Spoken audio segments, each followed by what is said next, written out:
episodio más de Parálisis Cerebral Respuestas. Hoy me voy hasta Lima, Perú. Es la primera vez que tengo un entrevistado desde Perú. Estoy bien contenta, bien emocionada.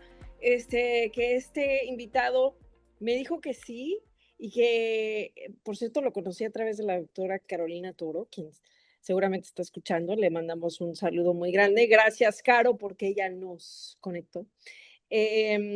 Así que bueno, yo estoy en San Diego, pero él está en Lima y de hecho seguramente está en su consultorio. Estoy bien contenta de poder hacer esta entrevista, así que muchísimas gracias al doctor Roger de la Serra, quien es fisiatra pediátrico, y el día de hoy lo voy a entrevistar sobre un artículo que recién se publicó en el que él fue el investigador primario. Es que ya me puse nerviosa, señores, ya estoy nerviosa. Eh, él fue el investigador primario de esta, que ahorita lo estoy viendo, el artículo, se llama Necesidad y utilización de servicios de rehabilitación en niños con parálisis cerebral en un hospital de referencia en Perú, un estudio descriptivo. Así que bueno, sin más preámbulo, ahora sí, doctor de la Serna, mucho gusto. Gracias por haber aceptado la invitación. Muchas gracias, Azucena, por la invitación. Muy honrado de que me hayas invitado para dar esta entrevista, ¿no? Y igualmente un saludo a todos, a toda tu audiencia y bueno, yo feliz de hablar de este tema tan importante, ¿no? Para toda la región, en sí, para todo el mundo, ahora más que nada. Y igual un saludo también a la doctora Carolina, que como bien dices, Sí, eh, claro, sí, nos gracias a conectamos. ella es que estamos aquí. Sí, sí, sí. Y la verdad que estoy muy, muy, bueno, emocionada y agradecida porque el tema que tú hiciste, del que investigaste, ¿no? Del uso de los servicios de rehabilitación en el Perú, pues y lo hablábamos antes de la entrevista, no es muy común que se haga mucha investigación en el Perú sobre estos temas, así que gracias y felicidades por haber hecho este gran trabajo. Em, Primero que nada, cuéntanos un poquito de ti, porque, bueno, ya lo dije, eres fisiatra pediátrico, pero cuéntanos un poquito de ti. Bueno, sí, como bien dijiste, yo soy médico especialista en rehabilitación o fisiatra, como también se nos conoce, ¿no? Aunque ese término tal vez no es muy popular, diría sobre todo para los pacientes, ¿no? La mayoría nos llama médicos rehabilitadores.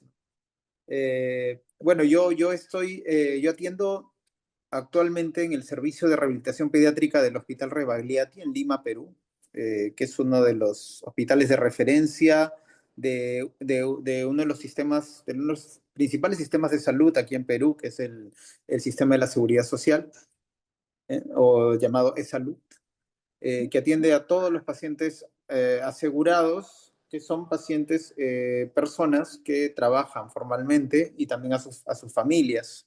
Esto incluye a sus hijos. Entonces, bueno, el servicio donde yo trabajo está dentro de un departamento de medicina física y rehabilitación que atiende tanto a niños como a adultos. Yo estoy en el área de niños, ¿no? Pero bueno, acá al costadito nomás están los servicios de adultos. Entonces, igual, bueno, en parálisis cerebral siempre es importante ver el tema. Ahora bastante se habla de la transición, ¿no? Cuando la persona pasa pues de niño a adulto y la idea es que tenga una atención continua, ¿no? Entonces, bueno, este hospital, la verdad es que sí, al ser un hospital de referencia, acá vemos casos complejos, ¿no? Los más complejos son derivados desde diversas áreas del país hacia aquí a Lima para que se puedan atender, ¿no? Y nosotros hacer diferentes procedimientos. Entonces, yo actualmente me estoy dedicando al área pediátrica, como bien dijiste. Bueno, me gusta bastante hacer procedimientos, ¿no? Sobre todo en pacientes con parálisis cerebral, colocación de toxina botulínica, fenol. Ahora último estamos viendo también la hialuronidasa, que por ahí también es otra opción terapéutica. Acá, bueno, hacemos certificados de discapacidad, prescripción de ortesis, dispositivos de asistencia, etcétera, ¿no? Entre todo pues, lo que estos pacientes necesitan y la verdad, eh, bueno, tenemos ciertas deficiencias, pero ahí siempre uno tratando de dar lo mejor, ¿no? Bueno, yo también, aparte de la labor clínica, hago labor de docencia, labor de investigación, ¿no? Y diría lo que me gusta, ¿no? Actualmente sí, disfruto bastante haciendo investigación, aparte de atender a los pacientes, ¿no? Entonces, es ahí también un poco de dónde nace este paper, ¿no? De este artículo, ¿no? Sobre estos pacientes con parálisis cerebral.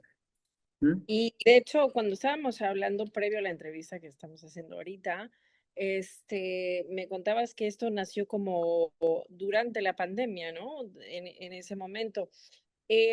Pero cuéntame un poco por qué tú y tu equipo se decidieron enfocar en específicamente en comparar la necesidad con la utilización previa de servicios, o sea, en lugar de solo describir a la población.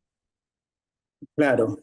Sí, justo lo que te había comentado después de la pandemia fue que empecé yo a investigar. Justo en la pandemia, ¿no? Fue donde yo empecé como que a dedicarme más a la investigación y pude publicar mi primer artículo. ¿No? Ya volviendo sobre tu pregunta de este artículo, ¿por qué hicimos, no? ¿Por qué se llama así necesidad de utilización de servicios? Normalmente, bueno, este es un tipo de estudio que se llama estudio descriptivo. ¿Por qué se llama así? Porque uno describe características, ¿no? Por ahí también puedes estudiar algunos factores asociados, ¿no? Ujú, Es decir, ¿no? Tienes, por decir, como en este caso, ¿no? 80 y tantos pacientes, ves que algunos tienen, pues, pongamos decir, 50 fueron prematuros, ¿no? Y unos 40 y tantos, pongamos, tuvieron una alta discapacidad. Entonces podemos hacer estadística y ver los que fueron prematuros tienen más discapacidad en esta población, ¿no? Entonces, eso también se puede hacer en este tipo de estudio, ujú, ¿no? ¿Por qué parálisis? ¿Por qué en este caso escogimos este tema, ¿no? En realidad, yo he hecho estudios descriptivos de diversas poblaciones aquí en rehabilitación pediátrica, ¿no? Tengo estudios ya en pacientes prematuros, en pacientes con retraso del desarrollo, en pacientes también con autismo, ¿no? Y parálisis cerebral, bueno, también un grupo acá importante que tiene pues es la causa principal, ¿no? De discapacidad en la población infantil. Entonces, era una población importante que yo quería desde hace mucho tiempo caracterizar, porque, como te dije antes de la entrevista, y como mencionaste, no se hace mucha investigación, ¿no? No hay estudios descriptivos, muchos estudios descriptivos, inclusive no solo en Latinoamérica, sino en el mundo, de ujú. niños con parálisis cerebral, descriptivos, no hay muchos estudios, la verdad, ¿no? Y eso también, bueno, en ese estudio lo comento, ¿no? No he tenido mucho en qué porque en la discusión de un artículo, generalmente tú comparas tus resultados Ujú, con otros estudios, ¿no? ujú, Pero ahí no he tenido mucho con qué comparar, ¿no? Entonces, sí, yo creo que sí es importante, se necesitan más estudios de este tipo, ¿no? A veces no se hacen muchos estudios de este tipo porque, como te comenté también antes de la entrevista, son un poco más tediosos que otros tipos de estudios. Tienes que evaluar a todos, ¿no? Usando las mismas, pues, escalas de evaluación, tomándoles los mismos datos, ¿no? Y te suele demorar, pues, eh, un tiempo que en este caso fue un año casi de poder ujú, recolectar toda la información, ¿no? Entonces, sí, y bueno, ¿por qué hablar ahora de la necesidad de la utilización de servicios? Porque como te comenté, aquí tenemos bastantes deficiencias, ¿no? Entonces, ahí vas a ver de que es un tiempo de espera importante en esos pacientes para recibir terapia física, terapia ocupacional, terapia de lenguaje y de ilusión, igualmente para recibir toxina. No muchos lo han recibido, ¿no? Y esto generalmente es por el alto tiempo de espera. Entonces, ¿cómo tener este dato? La única forma es hacer este tipo de estudio, ¿no? Y pues ya a raíz o sea, de este estudio, teniendo estos datos, ya uno puede plantearse algún tipo de, pues, de medida, ¿no? Que sería lo ideal, ¿no? claro. Entonces, sí, también esos estudios sirven para eso. Sí, o sea, viendo, me imagino que viendo a largo plazo también posiblemente tener algún tipo de influencia en una política pública, ¿no? Sé que sería obviamente lo ideal, porque los políticos siempre se están viendo pues las estadísticas y los costos y todo esto, pero hablando sobre el estudio en sí, bueno, antes de ir a la próxima pregunta, aproximadamente cuántos niños con parálisis cerebral ves tú en tu consulta o cuántos tienen parálisis cerebral que tú veas. La verdad es que diría que veo más niños con factores de riesgo de parálisis cerebral que en sí con parálisis cerebral, porque aquí nos llegan pacientitos, por ejemplo, que han tenido una prematuridad extrema o pacientes que han tenido, por ejemplo, hemorragias también, ¿no? En el cerebrito, ¿no? Debido a diferentes factores de riesgo en el nacimiento o postnatales, ¿no? O bueno, durante la evaluación también a veces encontramos que tienen por ahí alteraciones en el tono o en los movimientos generales. Entonces, diría que esos, los niñitos que tienen riesgo A son los que más veo. Ya los que tienen parálisis cerebral en sí, al mes, la verdad es que no veo muchos, veré, a ver, unos 10 tal vez al mes. Wow. Más veo niños con otros tipos de diagnósticos, ¿no? Y bueno, yo tengo consulta unos 3 4 días a la semana, ¿no? Y veo 12 pacientes, entonces, digamos, yo veo como de 36 a 48 pacientes a la semana, ¿no? Yeah. Y veré dos de parálisis cerebral a la semana, que no es mucho, ¿no? Sí, la verdad es No, que sí. pero, y esto ya es pura curiosidad, cuando dices prematuridad extrema, ¿a qué te refieres? ¿Cuántas semanas sería eso? O sea, porque yo, Menos de 28. Sí, que han nacido antes de las 28 semanas. ok, o sea, muy pequeñitos. Sí, muy pequeñitos. Ujú. Ok, Sí, y bueno, vienen con bastantes problemitas, ¿no? Entonces, todas estas cosas pueden llevarlos a tener, aumenta el riesgo, no necesariamente, pero aumenta el riesgo de que más adelante puedan terminar con este diagnóstico, ya. ¿no? Que generalmente aquí también el diagnóstico lo hace en neuropediatría. A veces los niñitos vienen, tienen estos problemitas y acá en rehabilitación a veces no les hacemos el diagnóstico. Podríamos hacerlo en realidad, pero a veces como que, bueno, no tenemos esa cultura, podría decir, ¿no? Que creo que hay que cambiar también, ¿no? Pero sí, generalmente aquí en Perú, por lo menos aquí en instituciones de salud, el diagnóstico lo hace en neuropediatría y ya los Ujú. pacientes con esa etiqueta, con ese diagnóstico de parálisis cerebral nos llegan luego de haber sido evaluados. Pero muchas veces también acá los diagnosticamos, ¿no? Porque en sí, pues, son criterios clínicos, ¿no? Para este diagnóstico, ¿no? No hay alguna prueba, podemos decir, específica, ¿no? Pero sí, no, la verdad es que no veo muchos Ah, ok. comparado a Pero otras poblaciones. de todos modos Ujú. es importante, es un número importante. Y hablando ya del estudio en sí, tu estudio, em, eh, lo hiciste en el 2024, o sea, fue con data del 2024 por lo que entendí que leí, y Correcto. en total fueron 86 niños en total evaluados.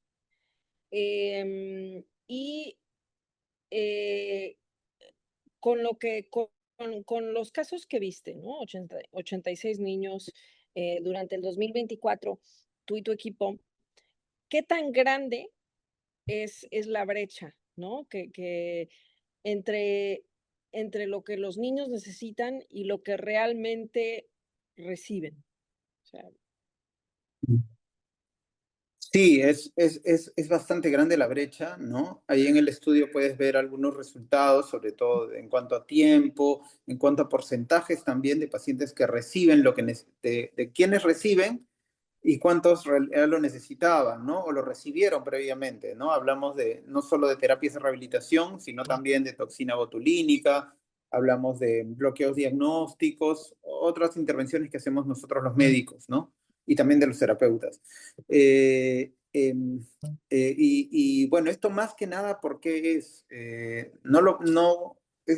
una de las limitaciones del estudio, es que no se puede extrapolar a otras instituciones, ¿no? Ni a otras poblaciones pues, de otros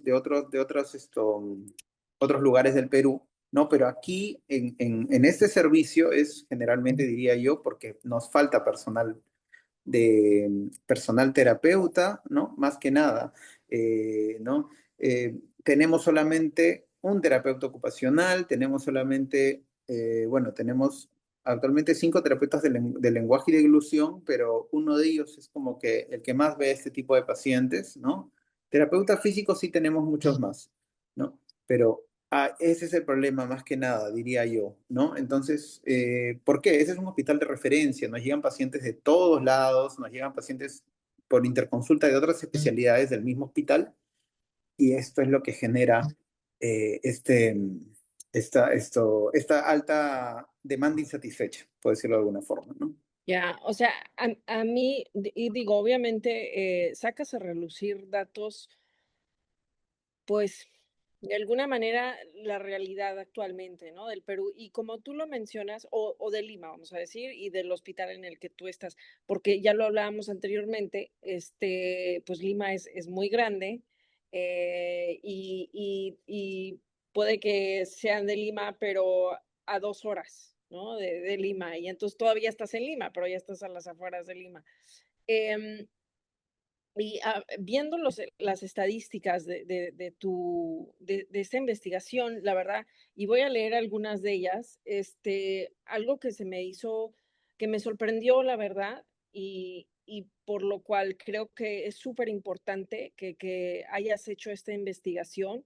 El 44,2 de los niños que tenían parálisis cerebral que estudiaste no tenían un certificado de discapacidad, y quienes sí lo tenían, había tomado un promedio de casi 5 años para obtenerlo, ¿no? Y tú mencionas que donde tú estás, obviamente en el centro donde tú estás, pues se encargan de dar los certificados de discapacidad. ¿Por qué tarda tanto y qué implica o sea, tanto tiempo para el acceso a los servicios? Para los papás y los niños, o sea, 5 años, se me hace mucho tiempo.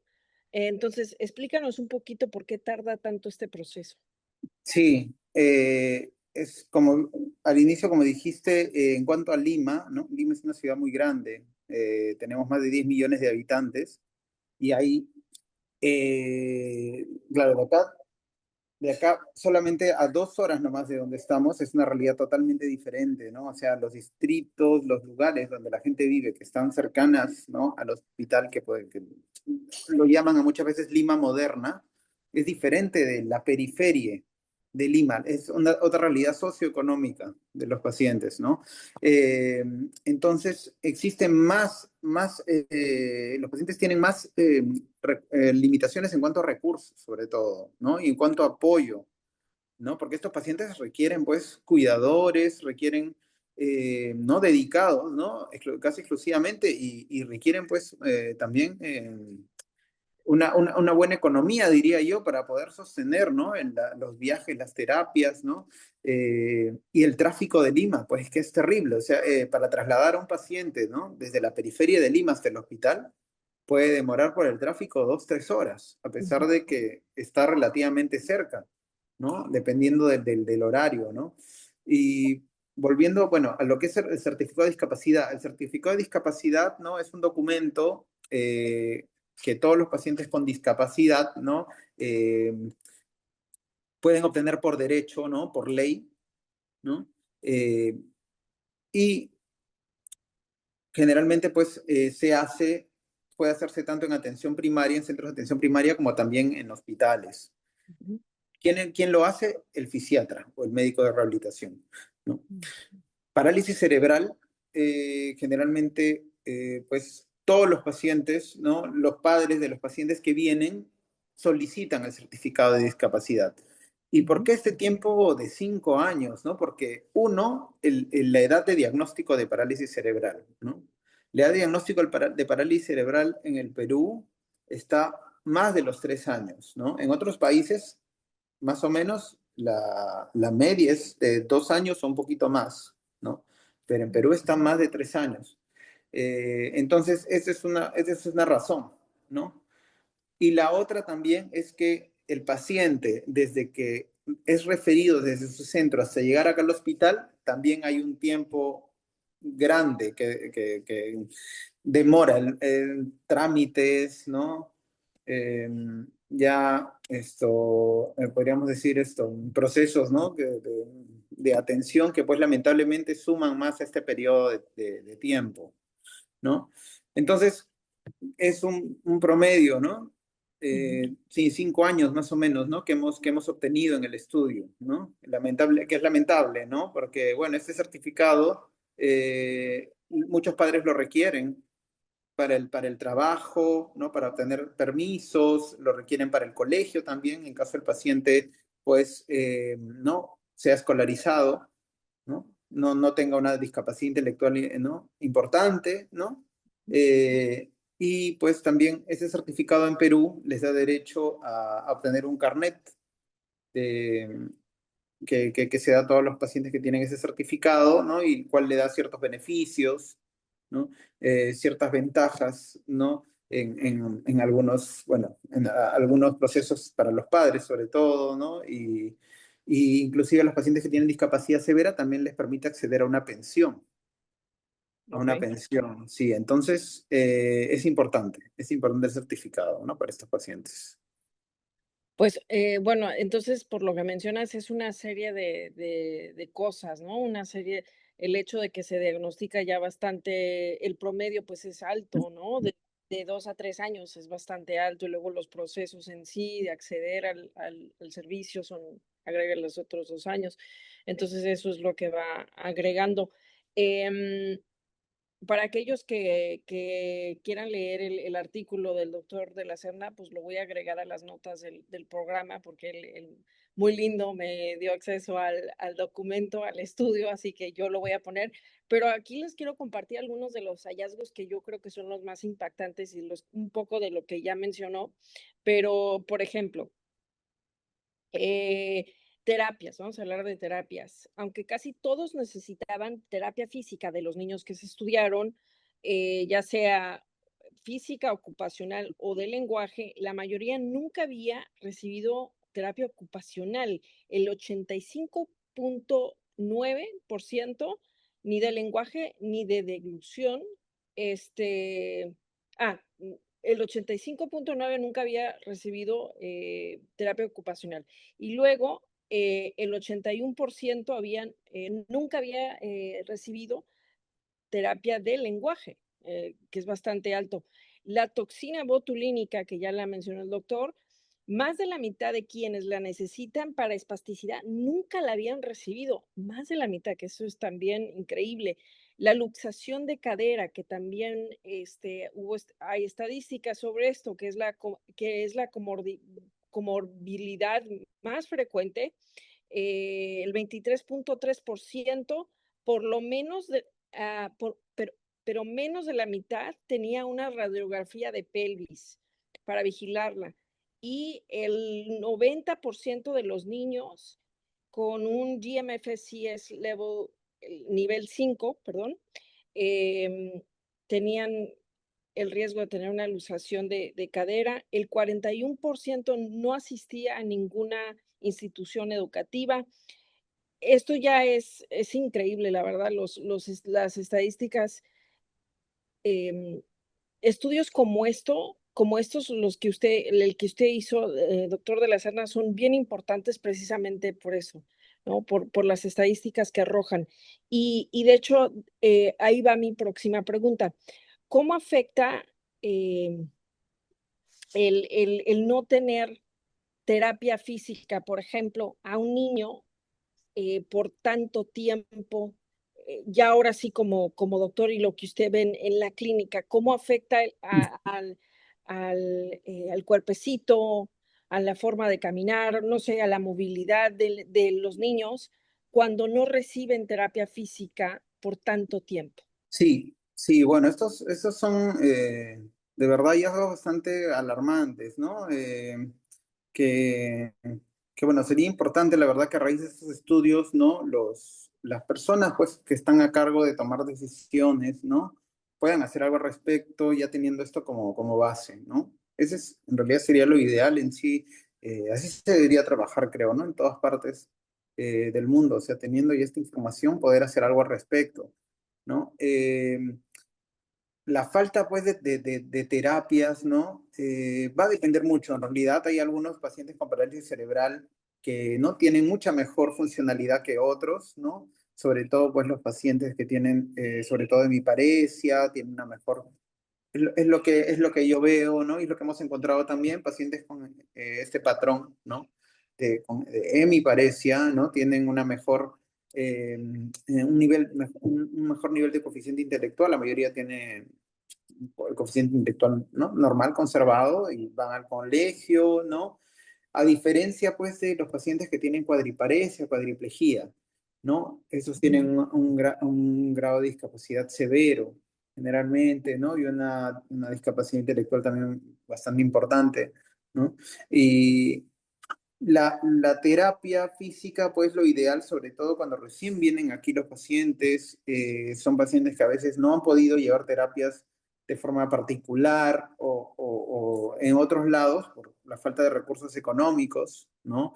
Eh, las sesiones de terapia sí pueden ser muy costosas, ¿no? Y no se requieren, pues, una, ni dos, ni tres, ¿no? Al mes, idealmente, pues, dependiendo del caso, ¿no? Eh, acá en este hospital, ¿no? Generalmente reciben 2 a la semana, ¿no? Y les damos solamente 6 sesiones cada vez que vienen aquí luego de la consulta, ¿no? No les damos más porque no queremos saturar el sistema, ¿no? Entonces, estos pacientes reciben solamente 6 sesiones de terapia me parece que encontramos por ahí un tiempo de espera de más o menos 3 meses. Entonces, 6 sesiones aproximadamente cada 2, 3 meses, 2 meses en el mejor de los casos, ¿no? Que suele ser insuficiente. Muchas veces ya en la consulta de revaloración encontramos al paciente, pues, que la mejoría que esperábamos no ha sido la óptima, ¿no? En cuanto a tono muscular, en cuanto a postura,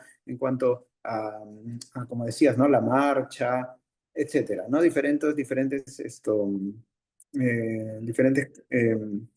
hallazgos, ¿no? O metas que nosotros proponemos, ¿no? No las logramos alcanzar o las alcanzamos más lento debido a esto, ¿no? La terapia física, pues en sí, la terapia ocupacional, terapia de lenguaje de ilusión es bastante importante, ¿no? Muchos de estos pacientes la requieren de forma continua, a largo plazo, ¿no? Para poder mejorar, ¿no? Y también, bueno, hay otros factores que también intervienen, ¿no? Por ahí el compromiso de los padres, ¿no? Si es que muchos de ellos pueden a veces contratar por ahí terapeutas que van a casa, ¿no? Eh, entonces eso también mejora el pronóstico, ¿no? Como así hay otros pacientes, ¿no? Que es difícil traerlos al hospital, es difícil movilizarlos. Pacientes con cuadriplejía, algunos tienen traqueostomía, otros tienen, bueno, tienen ventiladores, requieren, en cambio, tratamiento domiciliario, ¿no? Y solo vienen acá una vez cada 3 meses, por ejemplo, para una evaluación, ¿no?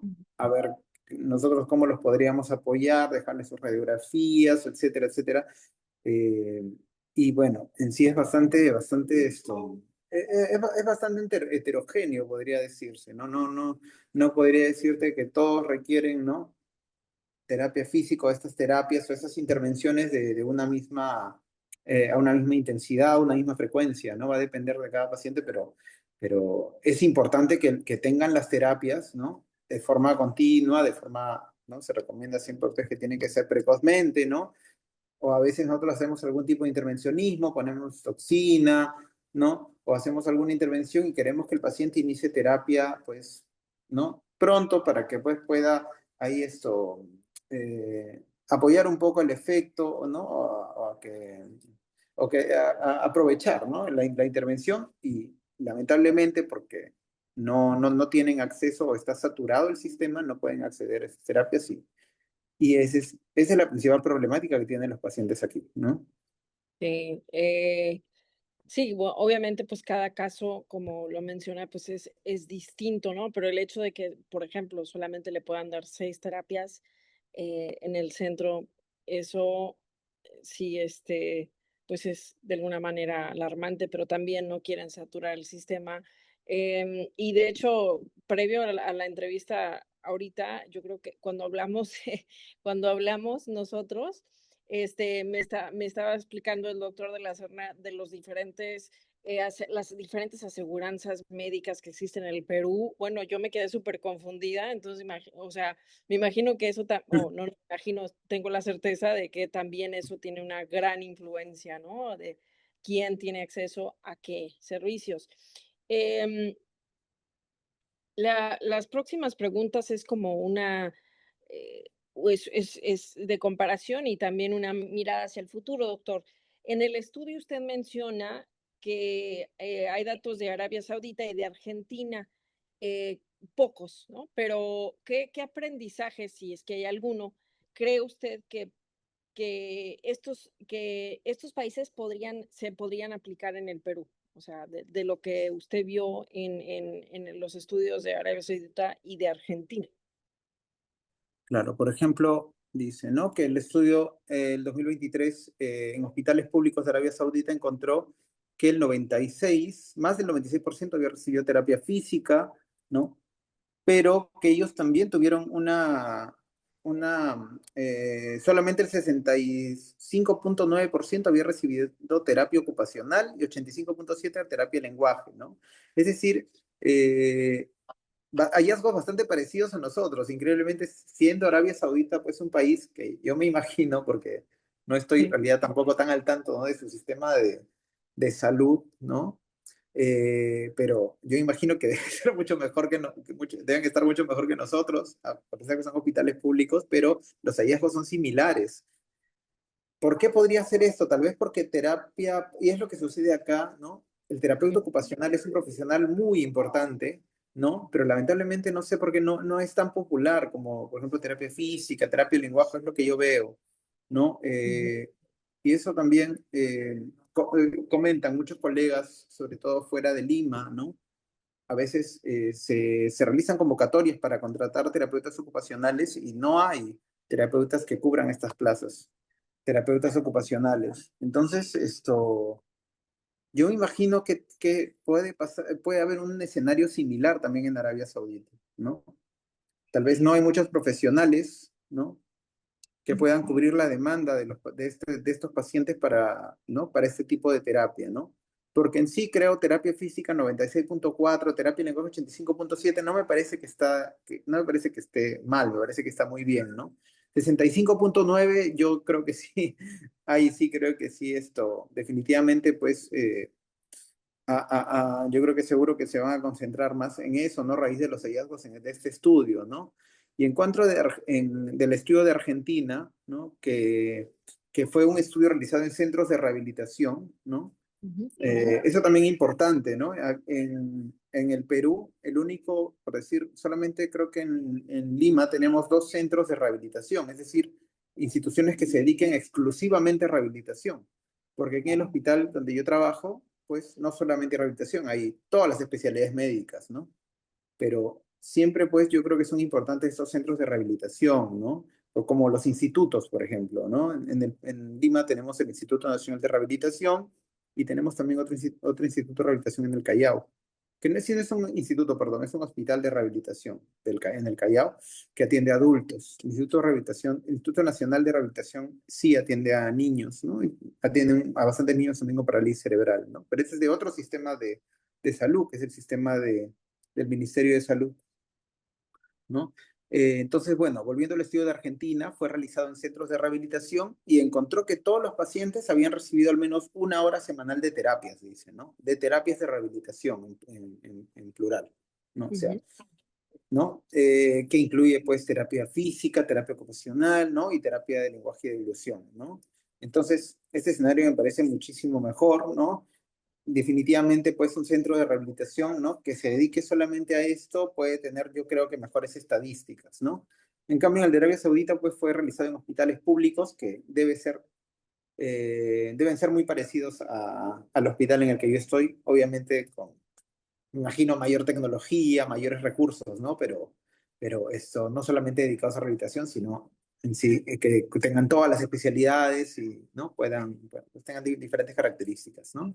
Si usted pudiera cambiar A algo ver, del sí. sistema de salud del Perú, ¿qué sería? Solo una cosa, doctor. Eh, una cosa, mira, yo creo que todo esto parte también por el hecho de que no ha sido prioridad la rehabilitación, ¿no? Igual, inclusive yo estoy ahorita en un grupo que se llama la Alianza Mundial de Rehabilitación, que fue apoyada por la OMS a raíz de una resolución que sacaron, bueno, hace algunos años, ¿no? Igual, inclusive la misma OMS, ¿no? Creo que no le dio a rehabilitación la importancia de vida. Claro que hay cosas, podría decirse más, no sé si más prioritarias, pero en su momento, pues, eh, bueno, eh, podría decir, eh, más urgentes que atender en lo que respecta a salud pública, ¿no? Pero rehabilitación es algo muy importante, ¿no? Que la OMS recién le ha dado, por decir, más empuje hace algunos años, ¿no? Y históricamente yo creo que es lo que yo cambiaría, ¿no? La importancia que se le debe dar a rehabilitación desde las políticas públicas, ¿no? No solamente aquí, en todos lados, ¿no? A nivel mundial, ¿no? Porque dándole a rehabilitación la importancia que pues requiere, recién va a generar todo un cambio, ¿no? A todo nivel, podríamos decir, ¿no? Dándole la importancia que requiere, y esto requiere esto necesita, pues, que los gestores, que las personas que toman decisiones, ¿no? A nivel políticos, etcétera, conozcan la realidad, ¿no? Y conozcan también la importancia de la rehabilitación, que puede llegar a ser, y hay muchos estudios que hablan de eso, ¿no? Pueden llegar a ahorrar bastantes costos, ¿no? Haciendo una rehabilitación precoz, ¿no? Puedes evitar discapacidad a largo plazo y le puedes generar ahorro, ¿no? Al Estado, ahorro pues a las instituciones. Entonces, Lo es escucho, lo que yo... doctor. Sí, ¿se cortó? ¿Está por ahí? Sí, sí, estoy aquí. Problemas de conexión. Dime, ¿llegaste a escucharme, Azucena? Ya Hasta lo escucho, ya lo escucho. ahora sí. Ahí ya. Sí. Ya estamos entonces. Sí, no, te estaba comentando, ¿no? Lo que yo cambiaría es eso, ¿no? La importancia que se le da a rehabilitación, el conocimiento que tienen los políticos y los gestores sobre la rehabilitación, ¿no? Y la prioridad que la rehabilitación requiere, ¿no? En la salud pública, en las políticas, ¿no? De salud, porque ya con eso vamos a tener no solamente mejores, pues, mejores ambientes, mejores equipos, se le van a contratar más personas porque van a ver, pues, que es importante y que a largo plazo puede generar inclusive un ahorro al Estado, a las instituciones, disminuyendo el grado de discapacidad de las personas. En muchos casos esto puede ser posible, ¿no? Claro que depende del diagnóstico, etcétera, pero puede ser posible y esto puede generar un ahorro, generar que muchos de estos pacientes puedan laborar, puedan trabajar, puedan producir, ¿no? Sí, claro. Entonces, si como no se tiene este concepto, es que diría yo, no se le da la importancia de vida, ¿no? Entonces, por ahí también nosotros hemos intentado en los últimos años contactar por ahí con actores políticos, ¿no? Para tratar un poco de trabajar este nivel y que se le dé a rehabilitación, ¿no? La importancia de vida, ¿no? Porque yo sé que con esto, una vez que se plante esta semilla, ¿no? Como he visto que ha sucedido en otros países, como en Chile, por ejemplo, hay otros países que le están dando más importancia a la rehabilitación que nosotros en la región, ¿no? Entonces, eso es como una semilla y poco a poco va creciendo, ¿no?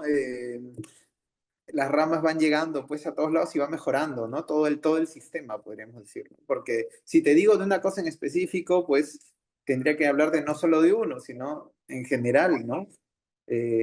No solo en el hospital, ¿no? Inclusive en la calle mismo vemos, ¿no? Que no hay, por ejemplo, a muchas veces en las veredas por ahí acceso para discapacitados, ¿no? O áreas pues adecuadas, ¿no? Ambientes públicos, ¿no? Áreas públicas adecuadas para ese tipo de personas, ¿no? Entonces es cambiar un poco esto, ¿no? El chip, es cambiar un poco el, la, la- pues esto, este concepto que se tiene, ¿no? De la rehabilitación también, inclusive entre los mismos colegas, ¿no? La rehabilitación, ahora en la OMS inclusive se habla de rehabilitación desde emergencias. En las emergencias antes se veía algo como para luego, ¿no? Luego de que el paciente ya esté todo secuelado, ya entra rehabilitación, pero no es así. Podemos nosotros actuar precozmente y deberíamos hacerlo, ¿no? Pacientes con parálisis cerebral, ¿no? Muchas veces las inyecciones de toxina botulínica, las terapias, mientras más precoz sean, mientras más antes se apliquen, por ejemplo, esas inyecciones de toxina, la espasticidad no va a progresar tanto, va a haber una menor discapacidad, menores problemas de postura, etcétera, ¿no? Entonces, Ya. también todos estos conceptos, ¿no? Que ahora la OMS, ahora último, como te comentaba, le están dando más la importancia que antes, ¿no? Serían importantes y yo creo que, bueno, ojalá que pronto, ¿no? Eh, todos los gestores políticos, todos esos, como decimos, actores que toman decisiones, puedan, pues, darse cuenta, ¿no? No, claro, y aparte, yo creo que por eso, y ya lo he mencionado antes, o sea, por eso es tan importante que se hagan investigaciones como la que usted hizo, ¿no? Porque arrojan datos que usted ya mencionó, alarmantes, pero si no existen, pues nunca se van a dar cuenta las personas, los actores políticos, el público en general. Entonces, por eso cobra tanta importancia. Y ya por último, doctor, porque yo sé que también tiene consultas que atender y está en la consulta, de hecho, está en su consulta en el hospital. ¿Qué mensaje le daría a las familias que se sienten que están navegando este sistema o este proceso, bueno, sistema y proceso, ¿no? Solas, ¿no? ¿Qué consejo les daría a familias peruanas que nos escuchan? Sí, justo también antes de la grabación, tú me comentabas si es que habían algunas redes de apoyo o habían por ahí, ¿qué otras opciones, no? Hay para estos pacientes, ¿no? Y es también un poco nuestra labor como médicos, ¿no? A veces, o sea, luchar contra el mismo sistema, ¿no? Vienen los pacientes a la consulta, ¿no? Y me dicen, doctor, yo voy mi terapia, pues me la van a dar de acá tanto tiempo, ¿no? Eh, o sea, ¿qué puedes hacer tú, no? Eh, no solamente quedarte de brazos cruzados, porque hay cosas que no dependen de ti, pero yo creo que hay muchas formas de apoyar, ¿no? A estos pacientes, ¿no? Eh, mensaje a las familias, ¿no? Yo siempre trato un poco de primero abordar a los cuidadores, ¿no? En el caso de pacientes pediátricos, ¿no? Siempre, ahora también está esto bastante en boga, dicen, hay que cuidar al cuidador, ¿no? Porque uno pues se agota, ¿no? Yo creo que eh, muchos creo que de los que, bueno, en algún momento hemos tenido familiares por ahí que han tenido enfermedades crónicas, ¿no?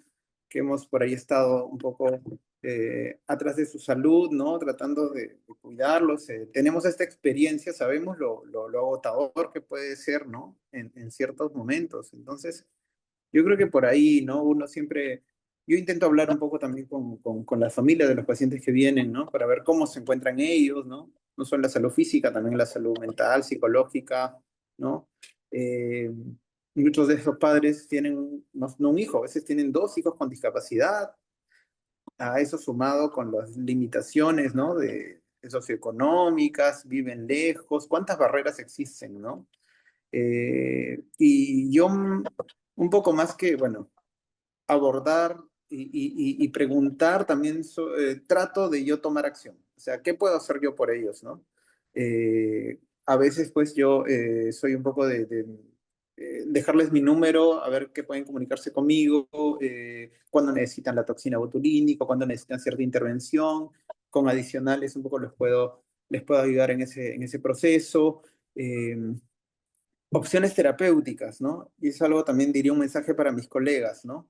La toxina botulínica es una intervención costosa, ¿no? En otros sistemas de salud de Perú no se puede, los sistemas de salud no la incluyen, no la solventan para los pacientes. Pero existen opciones como el fenol, la hialuronidasa, que son opciones económicas, ¿no? Entonces capacitémonos, ¿no? mensaje para mis colegas, ¿no? Capacitarnos, conocer estas opciones, ¿no? Para poder ofrecerle a los pacientes, ¿no? Opciones económicas, ¿no? Y así hay otras cositas más, bueno, cosas que podemos hacer nosotros como médicos. En cuanto a las terapias, a los pacientes, felizmente ahora en Perú, bueno, las municipalidades, por ejemplo, aquí en Perú, tienen centros de oficinas de apoyo a la persona con discapacidad, ¿no? Y ahí yo siempre les digo, ¿no? A las familias, averigüen, ¿no? Cómo esto, a ver si es que ya con el certificado de discapacidad, porque es un requisito que piden, ¿no? Cómo pueden obtener aquí terapias para que la lleven de forma conjunta al hospital, ¿no? O también que ellos, muchos, bueno, muchos de estos papás ya se vuelven expertos en el cuidado de los pacientes, de los niños con parálisis cerebral, ellos mismos hacen las terapias en casa y esto es bastante importante también, ¿no? Y además, bueno, existen otro tipo también de centros, ¿no? Justo te comentaba yo de una... eh, de una amiga mía, ¿no? Que se llama Fiorella Guerrero, ella pues es directora de un centro que se llama Guarmacuna, ¿no? Es un centro, pueden buscarlo, ¿no? ¿No? Si es que me escuchan, ¿no? Familias, ¿no? De niños con parálisis cerebral, que viven sobre todo por la zona de Manchay, ¿no? Ahí hay un centro que se llama Guarmacuna Hub, ¿no? Y este centro ayuda a las familias que tienen eh, eh, niños con parálisis cerebral, ¿no? A poder, con terapias, ¿no? A precios accesibles o inclusive a costo cero, ¿no? Eh, y con otro tipo, pues, de intervenciones también, no solo para el paciente, sino también para los familiares, ¿no? Y sé que por ahí hay muchas más iniciativas, ¿no? Entonces, yo sé, acá la mayoría de los padres que han venido son padres de verdad bastante, ¿no? Para sacarse el sombrero, como se dice, ¿no? Muy dedicados a sus hijos. No es fácil, ¿no? Pero son padres que están ahí siempre, ¿no? Y así, pues, en realidad esto, el deber de uno es, pues, a tratar de apoyarlos y para que puedan salir adelante, ¿no? Eh, y entonces yo les diría eso, ¿no? Que es poco a poco, ¿no? Yo sé que la realidad va a cambiar, hay que ser positivos, ¿no? Eh, Muchos de estos pacientes también con las terapias, y eso es lo que me preguntan mucho, ¿no? Doctor, ¿no? Va a mejorar, ¿no?